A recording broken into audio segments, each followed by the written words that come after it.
എൻ്റെ അച്ഛമോളുണ്ടായിരുന്നെങ്കിൽ ഞങ്ങൾക്കിങ്ങനെ ഒരു ബുദ്ധിമുട്ടും അനുഭവിക്കേണ്ടി വരില്ലായിരുന്നു. മോളിങ്ങനെ മുന്നേ വന്നിരിക്കുമ്പോഴേ സത്യത്തിൽ എനിക്ക് എൻ്റെ അച്ഛമോളെ ഓർമ്മ വരിക. ഇത്തിരി ബാമിട്ട് പുരട്ടിയാലേ ഈ തലവേന അങ്ങ് പമ്പ് കിടക്കും.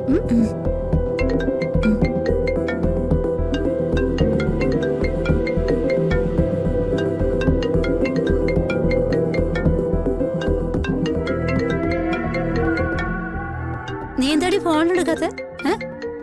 ആരെങ്കിലും എന്തെങ്കിലും അത്യാവശ്യത്തിന് വിളിക്കുന്നതായിരിക്കും. എടുക്ക്.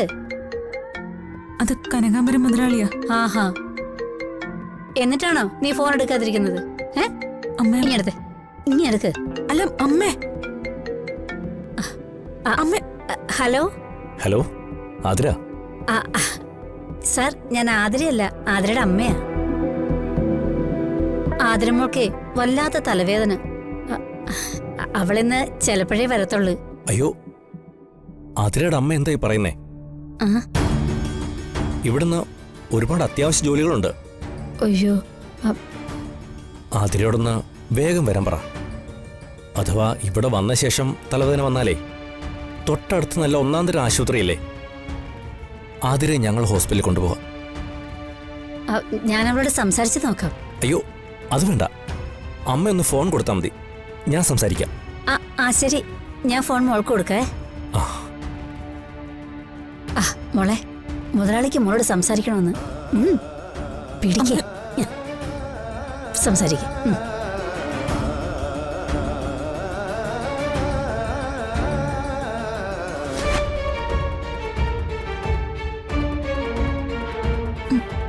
ഹലോ.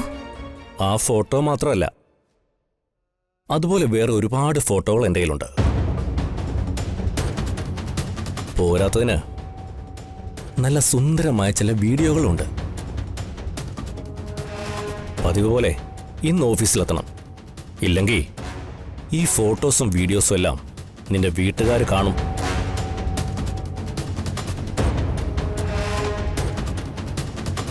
അയ്യോ, ഞാൻ തന്നെ അങ്ങനെ ഭീഷണിപ്പെടുത്തിയൊന്നുമല്ല കേട്ടോ. മോള് പേടിക്കണ്ട, ഞാൻ ഒരാളെയും കാണിക്കത്തില്ല. പക്ഷെ എനിക്കിതിനെ കാണാതിരിക്കാൻ പറ്റത്തില്ല. പ്ലീസ് വേഗം വാ മോളെ.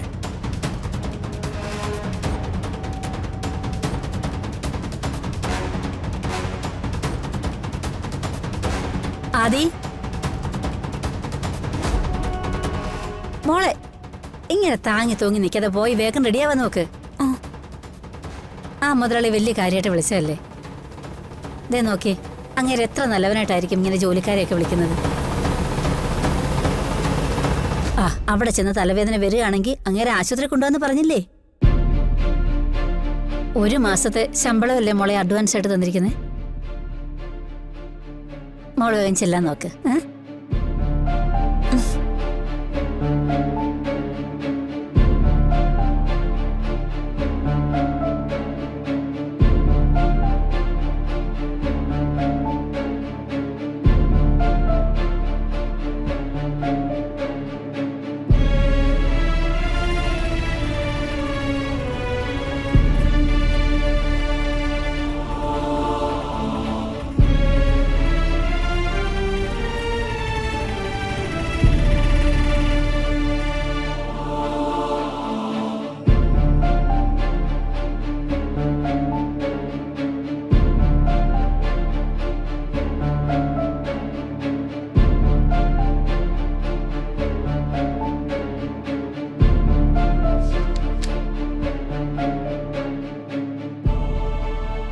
ആതിര വന്ന സാറിന്റെ ക്യാബിനിലോട്ട് ചെല്ലാൻ പറഞ്ഞിട്ടുണ്ട്. എന്തിനാ? അതെനിക്കെങ്ങനെ അറിയാം? ഇന്നലെ ആതിര എപ്പോഴാ പോയത്? സാറിന് ആതിരെ വല്ലാണ്ടങ്ങ് ഇഷ്ടപ്പെട്ടെന്ന് തോന്നുന്നു. ചേച്ചി, അനാവശ്യം പറയരുത്. ഞാനൊന്നും പറയുന്നില്ലേ, നിങ്ങളായി നിങ്ങളുടെ പാടായി. എന്തായാലും അകത്തോട്ട് ചെല്ല്.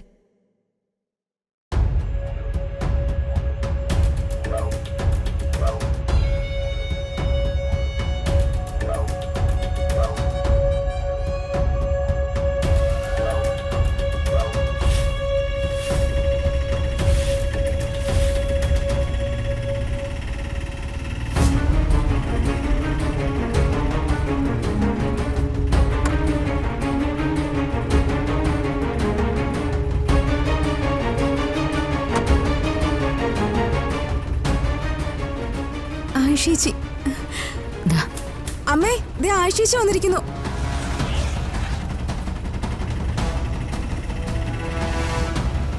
മോളെ സുഖാണോ? എന്തൊക്കെയുണ്ട് വിശേഷങ്ങൾ? നല്ല വിശേഷം. ചേച്ചി സുഖാണോ? അമ്മ എവിടെ? അകത്തിരിക്കാൻ ചേച്ചി, വാ.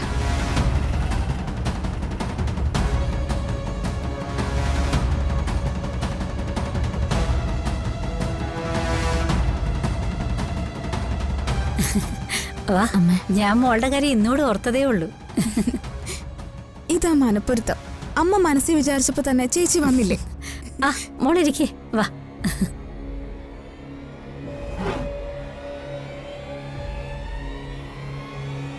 അമ്മ എന്തിനാ ഇന്ന് എന്നെ കുറിച്ച് ഓർത്തത്?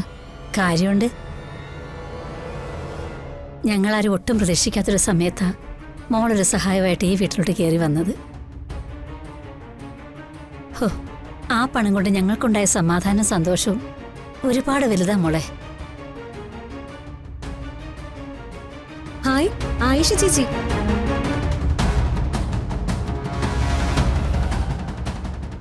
ചേച്ചി എപ്പോഴാ വന്നേ? ഞാൻ ദേ ഇപ്പൊ വന്നതേ ഉള്ളൂ. ആ, അല്ല ആതിര എവിടെ? അവള് ഓഫീസിൽ പോയി. ഓ, ആതിര എന്ത് പറയുന്നു? പുതിയ ജോലിയൊക്കെ എങ്ങനെയുണ്ട്? ആ നല്ലതാണെന്നാ പറഞ്ഞേ. മുതലാളിക്കും അവിടെയുള്ള എല്ലാവർക്കുമേ അവളോട് വലിയ കാര്യമെന്നാ പറഞ്ഞ്. അവക്കാ ജോലി കിട്ടാനും എന്റെ മോളാ കാരണം. ഞാനോ? അതിന് ഞാൻ എന്ത് ചെയ്തു? ചിലര് വരുമ്പോ ചരിത്രം വഴിമാറുമെന്ന് പരസ്യത്തിൽ പറയുന്നത് കേട്ടിട്ടില്ലേ? ചേച്ചി ഈ വീട്ടില് കാലുകുത്തി ഈ വീടിന്റെ ചരിത്രവും മാറി, അല്ലേ ആന്റി? അനഘമോള് പറഞ്ഞത് 100% സത്യം തന്നെയാ. ഇരുള് മൂടിക്കിടന്ന ഈ വീട്ടിലേക്ക് വെളിച്ചം കൊണ്ടുവന്നത് ആയിഷമോള് തന്നെയാ. ജോലി കിട്ടണമെങ്കിൽ ആതിരമോൾക്ക് ആ കമ്പനിയിൽ കുറച്ച് പണം ഡെപ്പോസിറ്റ് കൊടുക്കണമായിരുന്നു. മോള് കൊണ്ടുവന്ന പണത്തിൽ നിന്നാ ആ ജോലിക്ക് ഡെപ്പോസിറ്റ് കൊടുത്തത്.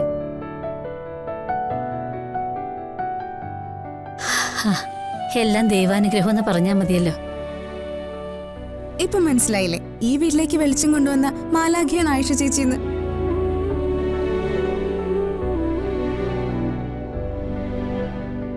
എന്റെ അച്ഛമോളുണ്ടായിരുന്നെങ്കിൽ ഞങ്ങൾക്കിങ്ങനെ ഒരു ബുദ്ധിമുട്ടും അനുഭവിക്കേണ്ടി വരില്ലായിരുന്നു. മോളിങ്ങനെ മുന്നിൽ വന്നിരിക്കുമ്പോഴേ സത്യത്തിൽ എനിക്ക് എന്റെ അച്ഛമോളെ ഓർമ്മ വരിക.